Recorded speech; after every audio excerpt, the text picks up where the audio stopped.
Jó 37. O texto diz o seguinte: sobre isso treme também o meu coração e salta do seu lugar. Dai ouvidos ao trovão de Deus, estrondo que sai da sua boca. Ele o solta por debaixo de todos os céus, e o seu relâmpago até os confins da terra. Depois deste, ruge a sua voz, troveja com o estrondo da sua majestade, e já ele não retém o relâmpago quando lhe ouvem a voz. Com a sua voz troveja Deus maravilhosamente, faz grandes coisas que nós não compreendemos. Porque ele diz à neve: cai sobre a terra, e à chuva e ao aguaceiro, sede fortes. Assim torna ele inativa as mãos de todos os homens, para que reconheçam as obras dele. E aos animais, ou melhor, e os animais entram nos seus esconderijos, ficam nas suas cavernas. Das suas recâmaras sai o pé de vento, e dos ventos do norte vem o frio. Pelo sopro de Deus acontece a geada, e as largas águas se congelam. Também a umidade carrega as densas nuvens que se espargem os relâmpagos. Então elas, segundo o rumo que ele dá, se espalham para uma e outra direção, para fazerem tudo o que lhes ordena Deus sobre a redondeza da terra. E tudo isso faz ele vir para disciplina, se convém à terra, ou para exercer a sua misericórdia. Inclina já os seus ouvidos a isso, para e considere as maravilhas de Deus. Porventura você sabe como Deus opera? Amém. Vamos orar. Vamos ficar de pé. Bondoso Deus, o Senhor é tremendo, maravilhoso, poderoso, digno, fiel, cruel contra seus inimigos, fiel para com os teus, amoroso para com aqueles que te amam e terrível para com aqueles que te odeiam.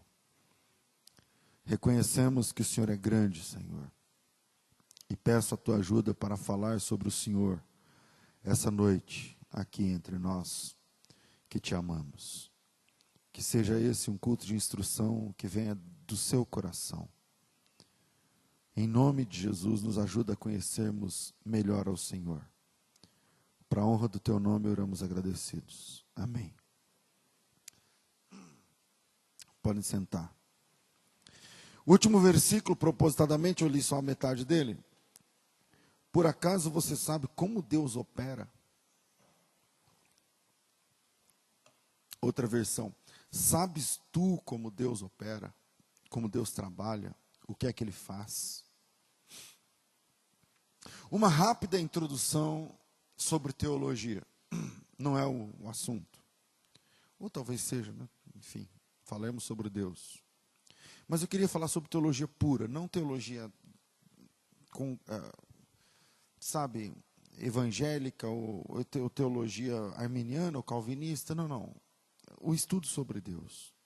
E uma rápida introdução sobre teologia é a franqueza de que eu e você, nós, só podemos conhecer Deus à medida que Ele se revela. Nós só podemos saber de Deus à medida que Ele se apresenta, do jeito que Ele quer se apresentar. E, logo, a teologia é pessoas que vão entendendo buscando as digitais de Deus, os rastros de Deus, e tentando montar, a partir desses rastros, a partir dessas impressões digitais, se eu me faço entender, a partir das pegadas, a partir do que Deus está deixando, através do seu agir, aí, quem gosta de estudar sobre Deus vai, bom, se Deus falou assim, quer dizer que ele gosta assim. Se Deus falou assado, quer dizer que ele gosta assim. Se Deus ficou chateado quando ouviu isso, significa que ele não gosta de ouvir isso. Se Deus ficou satisfeito ao ouvir isso, significa que ele gosta de ouvir isso. A teologia pura, ela, como é que eu vou falar para você? O Salmo 145, 3, apresenta Deus como sendo insondável. O que é uma sonda? Uma sonda é um objeto que verifica a profundidade, por exemplo, de uma água. Então você vai, daí vem o verbo sondar, né? Eu estou sondando para ver o que vai acontecer. Quer dizer, eu estou pesquisando, cuidando e tal. E a Bíblia apresenta Deus, no Salmo 145, como sendo insondável. Quer dizer, ninguém chega ao fundo. Ninguém consegue prever tudo sobre Deus. Hoje, as pessoas têm títulos de doutor em divindade. Quer dizer, a pessoa é doutor em Deus. Você fez doutorado? Fiz. Sobre o quê? Deus, eu sei. Comigo. Você quer falar sobre Deus? Vem falar comigo. Porque eu sei tudo sobre Deus. Então, veja, quando alguém sabe tudo sobre Deus, a primeira coisa que a gente tem que entender é que, bom, vamos lá. Se alguém falar para você, eu sei tudo sobre Deus, logo, aquele Deus de quem ele sabe tudo não é o verdadeiro. Porque o Deus verdadeiro, ele é insondável. Ninguém sabe tudo sobre Deus. O que a gente sabe sobre Deus pode ser bastante, mas o que a gente sabe sobre Deus é a partir dos atos de Deus, da palavra que ele falou, das coisas que ele fez. É a partir disso que nós sabemos sobre Deus. Então, diante disso, se Deus é insondável, e agora, pastor? Quer dizer que não posso confiar? Como eu vou confiar em algo que eu não conheço? Em algo que eu não sei como vai ser amanhã? Em algo, por exemplo, pensa com Abrão. Deus chama Abrão e fala para ele, você vai ter aí uma descendência muito grande. Eu não lembro como é que fala, mas está lá no Gênesis 12. Abençoarei sua semente, né, e de grande multiplicarão como as estrelas do céu, a areia da praia do mar, beleza. Aí, esse Deus que promete filhos a Abrão, quando Abrão tem um filho, ele pede de volta. Então veja o que é a teologia pura, a teologia bíblica. É tentar entender por que Deus prometeu, o que é que ele quis dizer quando ele prometeu, através dos fatos. E quando ele pediu de volta? E quando ele falou assim, lembra aquele que eu falei, então, cadê o Isaac? Mata ele, queima, porque essa é a palavra hebraica para o holocausto. A palavra o radical da palavra holocausto é a palavra hebraica olá, que significa subir, significa matar o rapaz, queimar para a fumaça subir. Isso é holocausto. É isso que Deus está pedindo para Abrão. E aí a gente para e fala assim, peraí, então vamos lá, Deus pediu, Deus deu, e esse mesmo Deus que Deus agora está pedindo, requerendo. Então, eu sou Abrão, por exemplo. Peraí, então como eu confio no caráter de Deus que dá e toma? Como eu faço agora?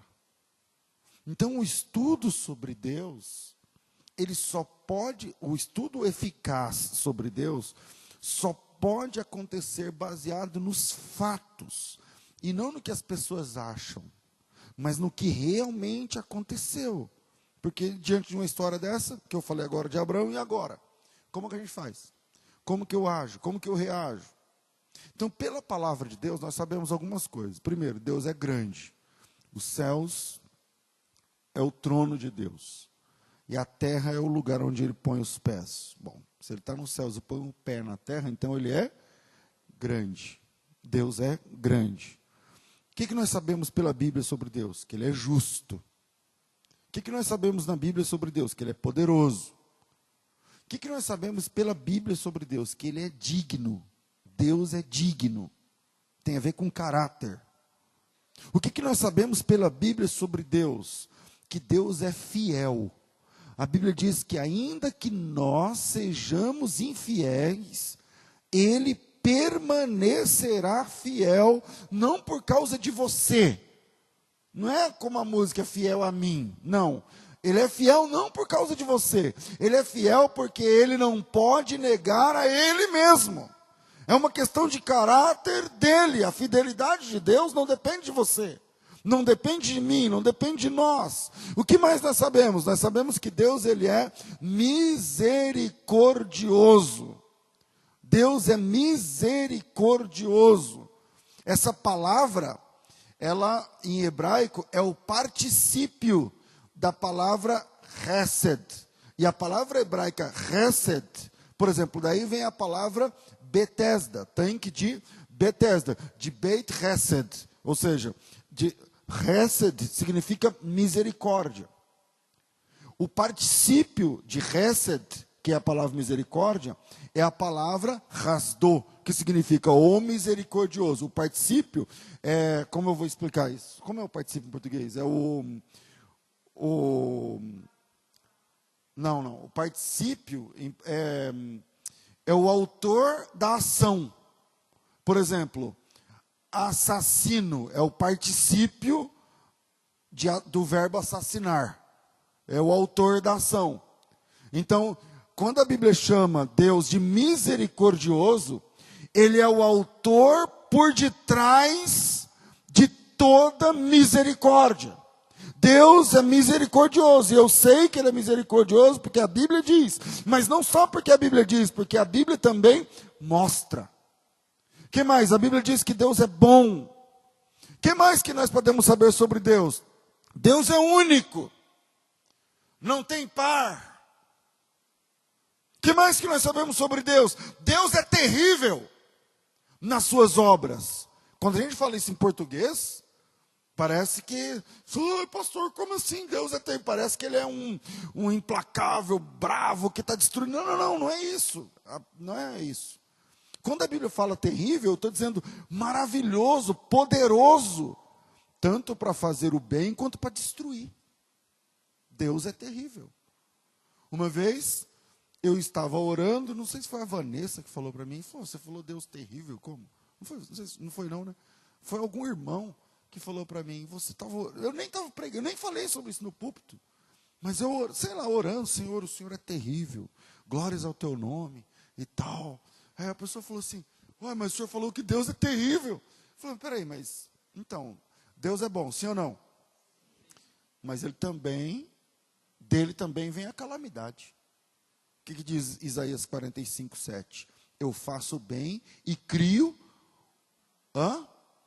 o mal. Falando em português, tem mal com L e mal com U. O mal com U tem a ver com caráter, ele é mau. O mal com L tem a ver com doença, ele está mal. O mal que tem lá é o mal com L em português. Eu faço bem, mas também gero a calamidade. Bênçãos e maldições também vêm de Deus. Eclesiastes capítulo 9. Então, Deus é tudo isso que eu estou falando e muito mais. Eu estou falando alguma parte da experiência que eu tenho lendo a Bíblia. Ou na vivência que eu tenho de poucos anos de vida diante de Deus. Deus, que informação que nós temos? A principal, que Deus é bom. Que Deus é bom. Repete assim, Deus é bom. Fala isso com o seu coração, fala, Deus é bom. Sabe por que é bom falar isso? Porque assim, Imagina que você está andando no universo, alheio sobre Deus, sem saber nada sobre Deus, e vem alguém, como eu estou falando hoje, fala o seguinte: existe um único Deus no universo, e Ele é todo poderoso. Qual a única informação que importa? Ele é bom ou mau? Porque é tudo que importa. Existe um único Deus, todo poderoso no universo. Ué, se Ele for mau, lascou, só tem um, todo poderoso, e mau, acabou. Eu vou viver do quê? Mas presta atenção, existe um único Deus todo-poderoso no universo, e esse Deus é bom. Glória a Deus. É isso que nós aprendemos lendo as Escrituras. E no livro de Jó, se discute sobre Deus diante da perda, ou melhorando, né, recolocando, diante das perdas de um homem. Jó é um homem bom, perdendo tudo, sem motivo aparente. E os debates que acontecem acerca dessas perdas, né? Por que eu perdi? Por que eu sofri? Por que aconteceu? Como assim? Como que eu faço? O capítulo 1, apresentação de Jó, e logo na sequência as perdas. O testemunho de Deus sobre Jó e as perdas. O capítulo 2, a reação pessoal de Jó e da esposa de Jó. O capítulo 3, começam as perguntas. E logo na sequência vem os amigos de Jó, de longe, e começam a teologar a respeito do porquê. Por que isso? Por que aquilo? Mas aquilo é da cabeça deles. Zofar, Bildade, Elifaz, aqueles caras. Algumas coisas que eles falam têm testemunho do resto das Escrituras, outras coisas que eles falam são eles falando ali. Eles falando ali. Divagando a respeito da perda, a respeito da dor, a respeito da dificuldade. Isso é o livro de Jó. Homens discutindo sobre Deus diante da perda de um homem, ou das perdas de um homem justo. E lá pelas tantas, no capítulo 37, eu acho que quem está falando no 37 é Eliú, deixa eu ver.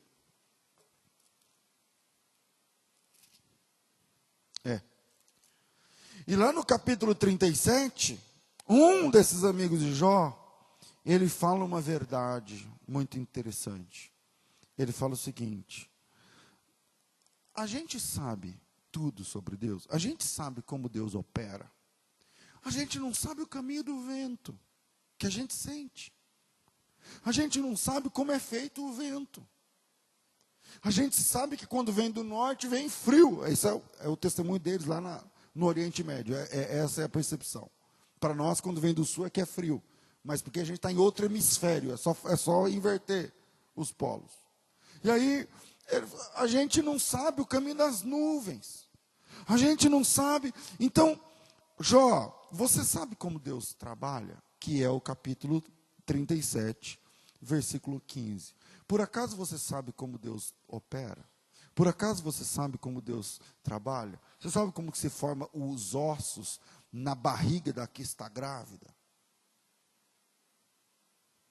Por acaso... Agora, se a gente não sabe tudo sobre Deus, podemos saber tudo sobre o que Deus faz? Não. Então, eu acho que eu vou ficar em 2 pontos por causa da complexidade do assunto. Primeiro, a Bíblia tem a finalidade de nos transformar em servos de Deus, e não em doutores em Deus. A Bíblia nos transforma em servos de Deus, e não em doutores em Deus, ou a respeito de Deus. Primeira coisa que a gente tem que saber é que a Bíblia não foi feita, não foi escrita para provar a existência de Deus. Isso é o primeiro, é elementar. Deus, na Bíblia, não está preocupado em provar quem é Ele, de onde Ele vem. Quando você abre a Bíblia em Gênesis capítulo 1, Não está escrito assim, ó, oi pessoal, eu sou Deus, tá bom? Eu sou de tal lugar, assim, assim, assim, está aqui meu documento, está aqui as provas. É assim que está escrito? Não. Quando você abre a Bíblia em Gênesis capítulo 1, está escrito que no princípio Deus está criando o céu e a terra já, e não está perguntando nada a ninguém. E não está preocupado se você crê, se você não crê, se você duvida, se você tem uma outra versão, se você tem uma outra visão do Big Bang, que não sei o que lá. Não. No começo, está escrito, no princípio, Deus criou céus e terra. E a criação foi assim, aí ele conta como foi. Primeira coisa que a gente tem que entender sobre isso é que a Bíblia não fala da origem de Deus. Porque essa não é a finalidade da Bíblia. A Bíblia não é um livro para debates. Eu vou ler porque eu vou ter que debater sobre isso, aquilo. A Bíblia é o livro dos feitos de Deus.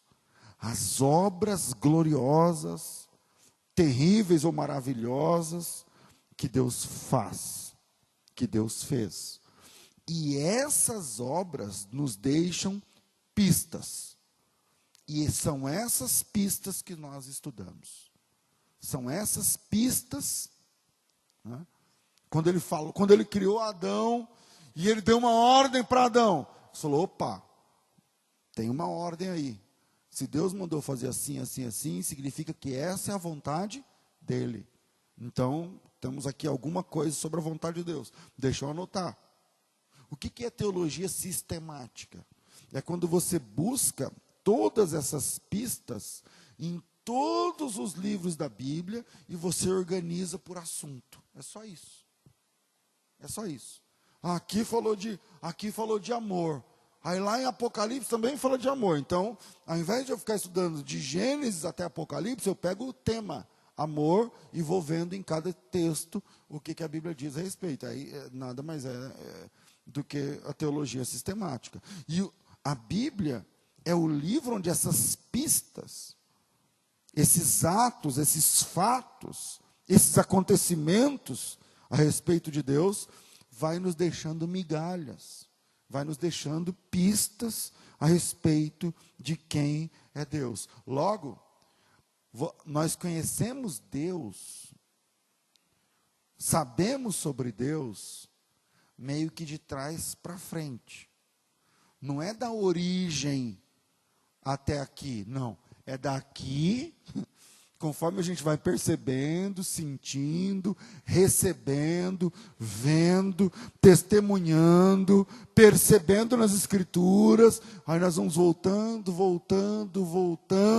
e quando a gente chega lá, a gente está de joelhos dizendo, louvado seja o teu nome. É essa a ideia básica. Por exemplo, abra sua Bíblia, por gentileza, no livro dos Atos, capítulo 17. Atos dos Apóstolos, capítulo 17, versículo 24. Atos dos Apóstolos. Não fica sem ler. Abra a Bíblia aí. Está sem Bíblia, senta do lado de alguém crente aí que tem Bíblia e vamos lá. Atos 17, versículo 24. O discurso clássico de Paulo no Areópago em Atenas. Ele diz o seguinte: o Deus que fez o mundo e tudo o que nele existe, sendo ele Senhor do céu e da terra, vem comigo. Deus fez o mundo, uma obra. Uma obra. Ele não está se apresentando. É um relato, ele fez. Só que essa questão dele ter feito, nos gera pistas de quem é Deus.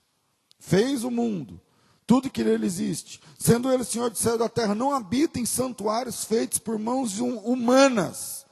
Opa, temos outra pista aqui. Deus não gosta de prédios.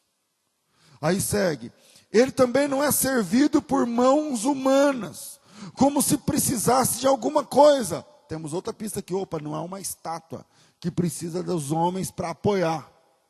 Esse não é o Deus verdadeiro. Segue, pois ele mesmo é quem a todos dá vida, respiração e tudo mais. E de um só fez a raça humana para habitar sobre a face da terra, havendo fixado tempos previamente estabelecidos e os limites da sua habitação. Se liga no 27. Por que ele fez isso? Ele criou o mundo, ele criou o homem, ele criou as estações. Vamos tentar entender isso. O poder e a influência do sol na criação, o poder e a influência da lua na criação, o ciclo de um ano, fala-se de ciclo de 33 dias, fala-se de ciclo de 33 anos, fala-se de ciclo de 365 dias e um quarto, fala-se de ciclos. Ele criou ciclos, e nesses ciclos você reconhece 4 estações que se repetem. Nesses ciclos dá para saber que no mês de janeiro sempre chove. Está acontecendo de novo, agora está lá em Minas Gerais, 50 e poucos, 55, 56 pessoas mortas, mas no janeiro do ano passado também teve, e no do ano retrasado também teve, e no ano que vem também vai ter. São ciclos, Deus criou as estações.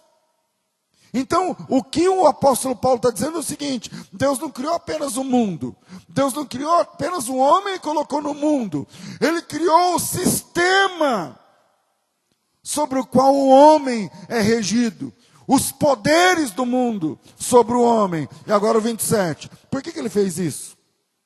Para buscarem a Deus e porventura tateando o possam encontrar. Sabe o que é tateando? Você não está enxergando, você vai, imagina que eu fosse deficiente visual, você vai, opa, é aqui.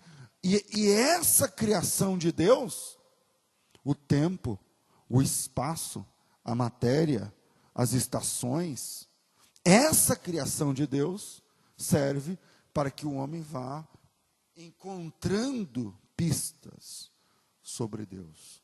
Quem é Deus? O que é que ele gosta? O que é que ele não gosta? Pastor, e como que eu chego nesse conhecimento? Tateando. Através daquilo que Deus fez, você vai se aproximando do Senhor. Amém, irmãos? Então, é o primeiro? A Bíblia tem a finalidade de nos transformar em servos de Deus, e não em doutores. E aí, quando a gente lê a Bíblia para pensar em virar só mestre, só doutor e não discípulo, e a gente para de ficar tateando a respeito daquilo que Deus está falando, para entendermos quem Ele é, e passamos a ter uma visão cheia de, fala aí uma palavra, não formalidade, prepotência, de soberba sobre a Bíblia, e aí nascem as doutrinas humanas. É assim que nascem as doutrinas humanas.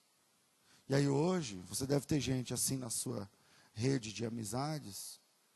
Eu tenho pessoas que do nada abraçaram uma doutrina de homem. E agora tudo que eles falam é apenas doutrina de homem. Só. Tem gente que só fala de calvinismo, que é uma doutrina, uma visão humana sobre Deus. Tem gente que só fala de arminianismo. Tem gente que só fala de judaísmo. Tem gente que só fala de vários ismos. De vários ismos. Por exemplo, a Bíblia diz que Deus endurece quem quer e quebranta quem quer. Pronto. Agora se divide em 2 times. Uma turma que defende que Deus quebranta e uma turma que defende que Deus endurece. Só que a Bíblia diz que Deus quebranta e endurece. E agora? Ele quebra quem Ele quer e Ele endurece quem Ele quer. Ele quebrantou corações, Ele endureceu corações. E aí surgem partidos. O partido que defende que Ele sempre quebra e o partido que defende que Ele sempre endurece. É engraçado quando eu estou tentando dar um fio da meada aqui, dentro da teologia. Por exemplo, vou tentar mostrar para vocês uma volatilidade. Por exemplo, ele salva Moisés bebê, né? O Moisés estava colocado no mar, no rio Jordão para ser morto. Deus salva Moisés bebê no Egito. Moisés cresce, então vira príncipe lá no Egito. Deus permite que Moisés saia do Egito. Ele salva Moisés, depois tira Moisés do Egito. depois de não sei quantos anos, ele chama Moisés e manda de volta para o Egito. Volta para o Egito. Aí o Moisés fica lá 1 ano, ele fala, agora sai do Egito. De novo. E traz as pessoas. E resgata essas pessoas. Por exemplo, vamos pensar, por exemplo, aí você fala, mas ele quer Moisés no Egito ou fora do Egito? Aí você fala, não, pastor, mas tem todo um princípio por trás. Ó, cara, veja Pedro. Pedro conheceu Jesus numa pesca que não estava dando certo. Vem cá. Pedro está desistindo da pesca daquele dia e estava lavando as redes. Pedro lavando as redes, deixando de pescar, Jesus chega e fala assim, pesca. Lança a rede, leva o barco para o mar alto e você vai pescar. Pode pescar. Quem mandou Pedro pescar? Jesus. A pesca terminou, ele falou assim, você não vai mais ser pescador de peixe. Agora você vai ser pescador de homens. Ok, legal. Beleza, isso é Lucas 5, clássico. Ok. Mas lá em Mateus 17, 1 ano depois disso, o pessoal não tem dinheiro para pagar o imposto. O que Jesus fala para Pedro? Pesca. Aí você fala assim, peraí, quando Jesus conheceu Pedro, a primeira coisa que ele fez, falou para Pedro, foi o quê? Pesca. Depois que o Pedro pescou, Jesus falou o quê para ele? Para de pescar, você não vai ser mais pescador. E agora que não tem dinheiro para pagar o imposto, o que Jesus está falando para o Pedro? Pesca, e paga o imposto. Aí depois no Mateus capítulo, em Lucas capítulo, salvo engano, 10, 11, não lembro. A grande comissão. Ele fala assim, agora chega. Vocês vão de casa em casa e vocês vão, não é para levar espada, não é para levar dinheiro, esquece tudo e tal, tudo mais. Beleza, aí ele para tudo, vai de casa em casa e ele vai ser discípulo. Ok.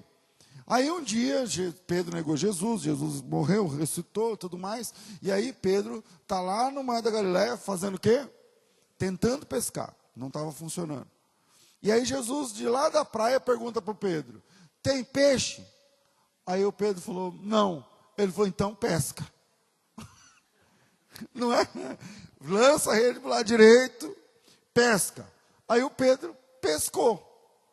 Aí o barco quase vira, não sei o que lá. Aí ele leva tudo para a praia, senta no banco, no coisa, e fala ao Pedro, chega, agora você vai apacentar o meu rebanho. Aí você fala, peraí, Deus mandou pescar, Deus mandou parar de pescar, Deus mandou pescar, Deus mandou parar de pescar.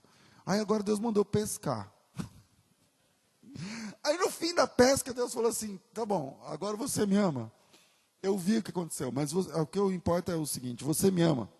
Aí, não, senhor, você sabe que eu te amo. Então, agora você vai ser pastor, você vai agora apacentar o rebanho. Apacenta o meu rebanho. Deus chamou esse cara para ser pastor. Se o Pedro estivesse aqui, aí você fala para ele, Pedro, e aí, como é esse lance? Eu não sei se você já tinha pensado nisso. Pesca, não pesca, depois pesca, paga a conta, depois não pesca, depois pesca de novo, lança a rede, depois para, depois... E aí, o que você acha? Você acha que Jesus queria que você pescasse ou não? Aí o Pedro vai dizer para você assim, então, tinha dia que ele queria que eu pescasse. E tinha dia que ele falava assim, chega, não é para pescar. O que eu estou tentando falar para você é o seguinte, que Deus, o Deus que você serve, que nós servimos, não é uma doutrina, ele é uma pessoa. E ele decide coisas a seu respeito. E ele tem poder para dizer vai, e tem poder para dizer volta. E mesmo quando ele diz volta, ele tem poder e autoridade para dizer vai de novo. E se ele mandou você ir, ele também tem poder e autoridade para falar agora volta.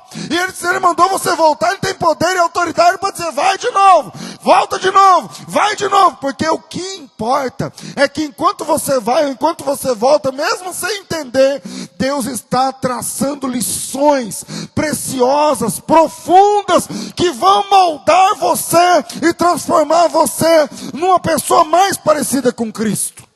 Esse é o ponto do Evangelho. Então, olha que existe uma lição para cada situação. Existe uma lição para cada situação. Dias atrás, sei lá, eu estava falando aqui sobre o Êxodo. Deus chama o pessoal, tira do Egito com poder. O show é pirotécnico, meu irmão. É coluna de fogo, é nuvem, é anjo matando os caras lá, os primogênitos e tudo mais, e mar abrindo e o pau quebrando. Aí fecha o mar e tal. Aí acabou. Fecha o mar, faz o culto, a Miriam dança, só o Senhor é Deus, sei o que lá. Beleza, aí termina. Aí ficam olhando para a cara do outro. Aí fala, e aí? Eu falei, acabou, e agora? Não, matou os inimigos. Beleza, e a gente vai almoçar o quê? Eu falei, não, então não tem, agora é isso aí. Agora é isso aí.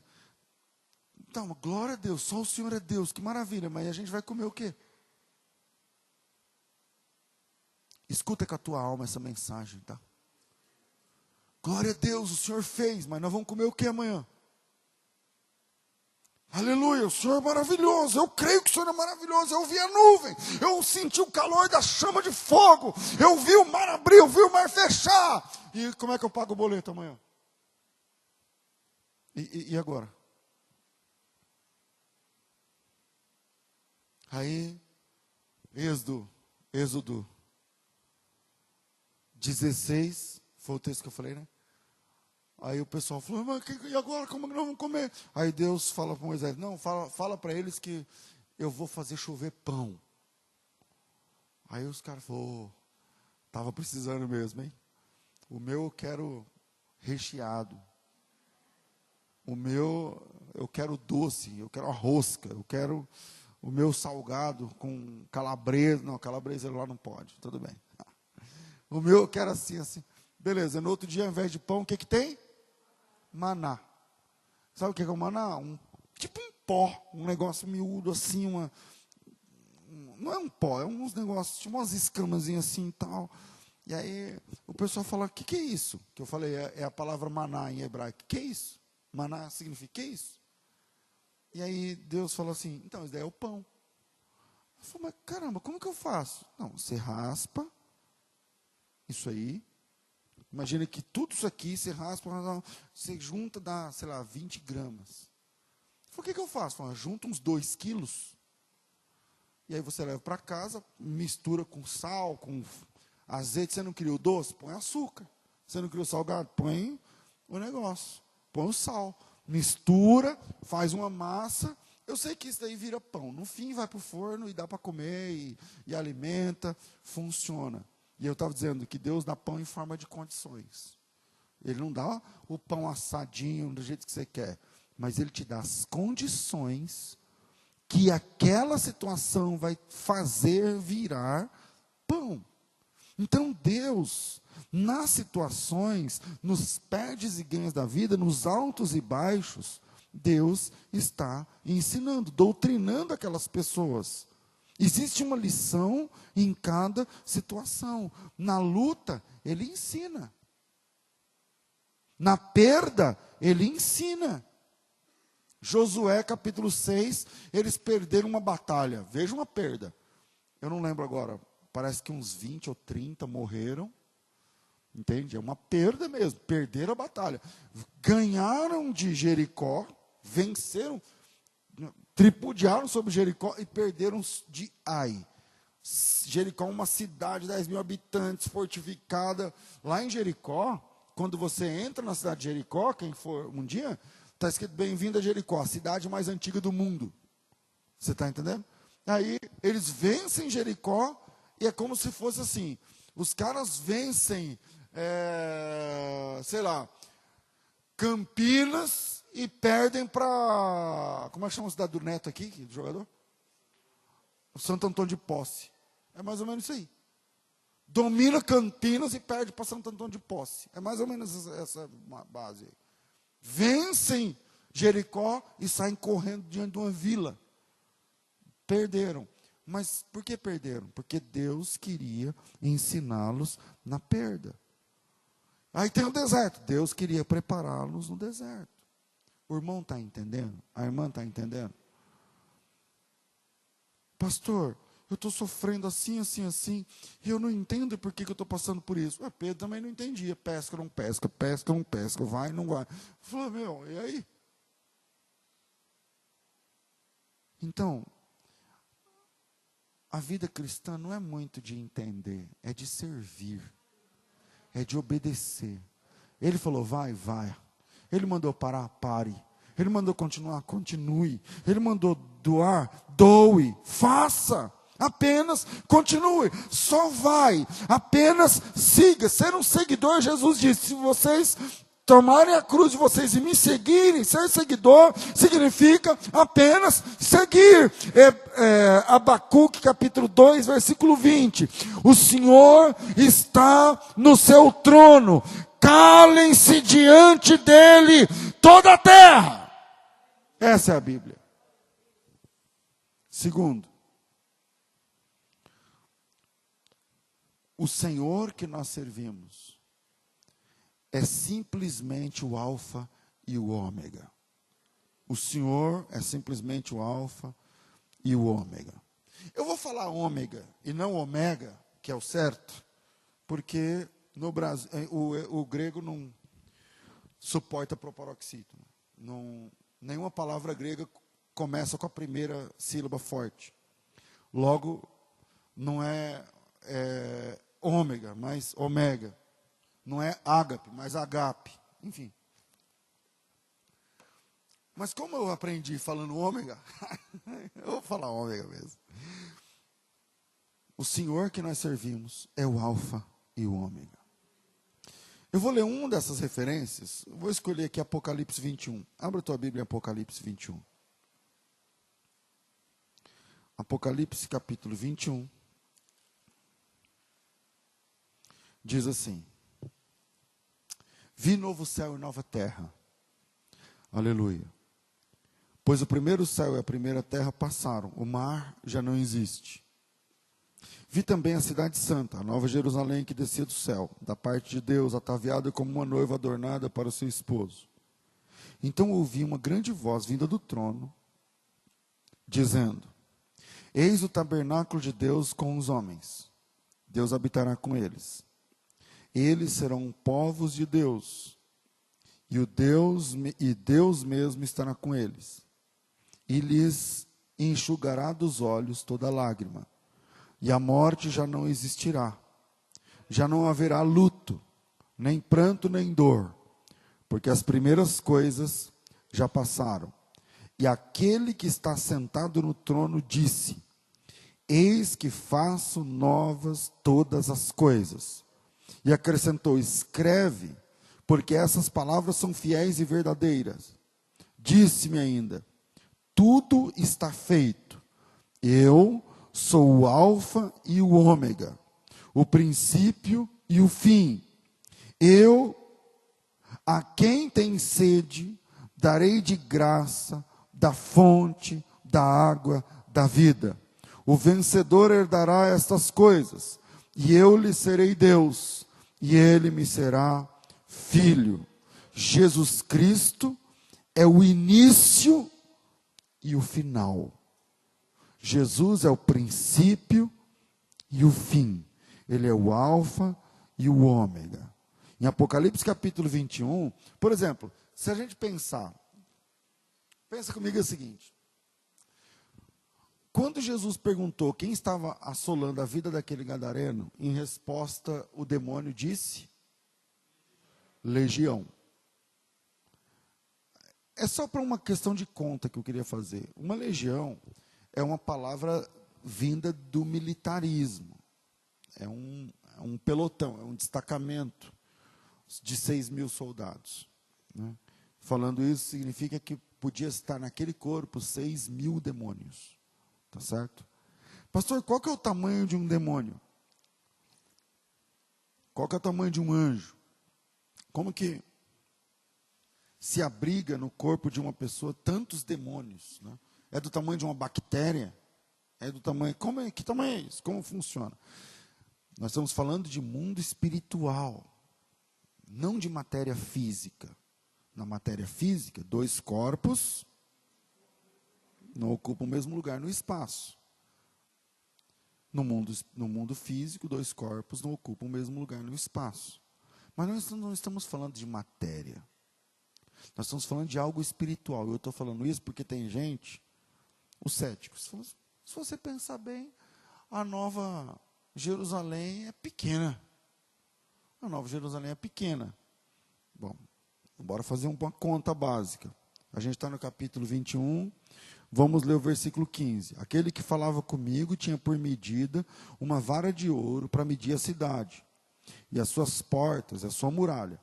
A cidade era quadrada, de comprimento e larguras iguais. Ele mediu a cidade com a vara e deu 12.000 estádios. Um estádio é uma medida de 185 metros. Logo, 185 metros vezes 12.000, tem calculadora aí? Faz aí. Vamos descobrir quantos metros tem a frente e o fundo da Nova Jerusalém. Está aí. E quanto deu? 2.220.000. 2.220.000. Tá certo? Você pega, por exemplo, nós no Brasil, nós temos uma das 3 maiores cidades do mundo. E não é São Paulo. Em extensão, eu estou falando, tá? Não é de população, não, porque é o assunto. A maior cidade do mundo é a cidade de Altamira, no Pará. Um pouco mais de 150.000 quilômetros. Veja que é um tamanho bom, né? A Nova Jerusalém. Agora, se você quiser fazer a metragem quadrada, o que a gente aprende? Como é que faz metragem quadrada? Você mede a frente e multiplica pelo fundo. Quem falou errado? O que vocês falaram? Lado. Tudo bem, fundo. Então, faz aí. 2.220.000 vezes 2.220.000. Isso vai dar uma metragem quadrada, se o seu celular couber. Quanto deu?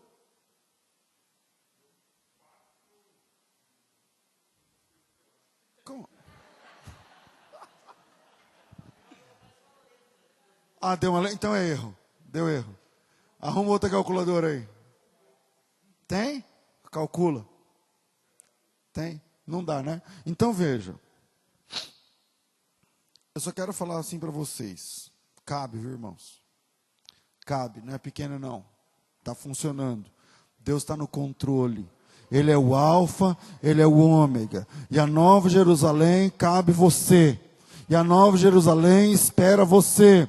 E esse texto da medida da cidade da Nova Jerusalém está exatamente no texto onde ele está dizendo: calma, eu enxugo dos seus olhos toda lágrima. Eu estou no controle. Eu sei o começo, eu sei o fim. Eu sou o princípio e o fim. Eu sou o alfa e sou o ômega. Jesus é o início, Jesus é o final. Calma. Pastor, mas eu não entendo como o senhor fez essa conta e tal dos estados. Não, você não precisa entender. É só obedecer. Seja um seguidor. Siga. Esse é o problema. Parece que é difícil demais seguir. E aí a pessoa fala: não, ao invés de seguir, eu vou ficar tentando fazer as contas para poder entender. Então é muito simples. Ele é o princípio e o fim. Ele sabe o princípio. Ele conhece o final. Ele é o Senhor da sua vida. E mesmo sabendo o princípio, mesmo sabendo o fim, mesmo conhecendo tudo a seu respeito, Ele te chamou. Ele te chamou. Ele te amou. Ele convidou você para ser um seguidor dEle. Então, apenas siga. Pastor, mas é difícil. Eu concordo, às vezes é difícil. Por exemplo, Ele mandou calar. Tem hora que tem que calar. A Bíblia diz, tem tempo que tem que calar. Ô liçãozinha difícil. Ô liçãozinha difícil. Famílias estão acabando porque um dos dois ou os dois não aprenderam essa lição. Que tem hora que tem que calar a boca. que tem hora que tem que calar a boca. Filhos estão indo embora de casa porque não sabem calar a boca. Tem gente que já perdeu o emprego, está aqui me olhando com o olho desse tamanho. Pastor, como o senhor sabe? Não, eu não sei, eu só estou falando que Deus mandou aqui mesmo. Que perdeu o emprego, ou está perdendo, que perdeu o negócio, ou está perdendo, que perdeu a sociedade, ou está perdendo, porque não sabe calar a boca. Seguir a Cristo significa obedecer o que Ele manda. Ele mandou calar a boca, cala a boca.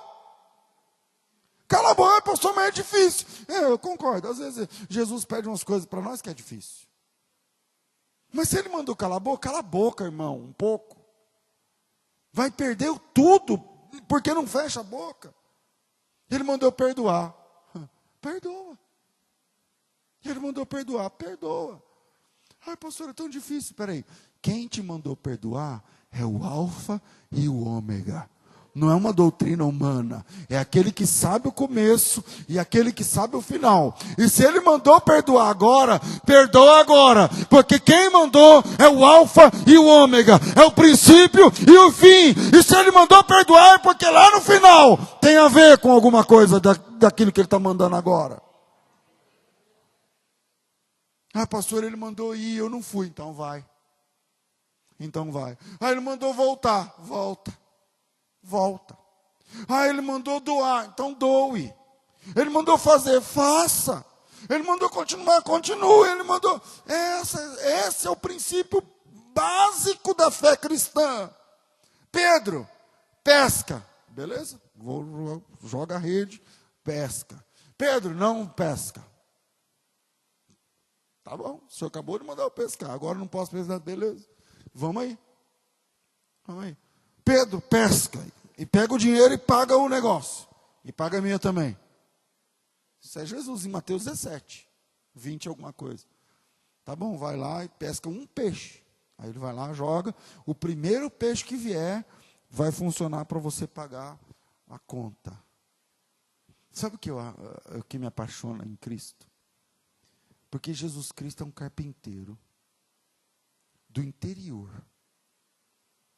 E Pedro é um homem do mar, da Galileia. E aí, a coisa não está funcionando, chega o carpinteiro e fala, faça isso. Ele faz, funciona. E chega o carpinteiro e fala, agora para de fazer. E chega o carpinteiro e fala para ele, não conseguiu pagar a conta? Você não conseguiu pagar a conta? Então, amanhã você vai pescar o peixe. E nesse peixe você vai conseguir o dinheiro para pagar a sua conta e a minha. E depois você volta a fazer a obra. Tudo bem? Aí o cara vai lá. Quer dizer, não está na habilidade humana. Não está no seu poder, no seu domínio. Está na palavra de Deus. Dele vem a provisão. Dele vem o maná. Dele vem o pão, e essa é a lição. Pedro pesca, Pedro para. Pedro pesca, Pedro para. Pedro pesca, Pedro para. Pedro, você me ama. A ideia que fica por trás é, você faz o que eu falo, você faz o que eu mando, e se você fizer o que eu mando, eu cuido de você. Se você obedecer às minhas palavras, eu cuido de você. E você vai fazer o que eu mandei você fazer. Ai, pastor, mas está difícil, tem hora que eu choro. Então limpa a lágrima e vai. E obedeça. Obedeça àquele que está falando, porque Ele é o princípio e o fim. Ele é o alfa e o ômega. E Ele tem domínio sobre a tua vida. Deus abençoe vocês em nome de Jesus.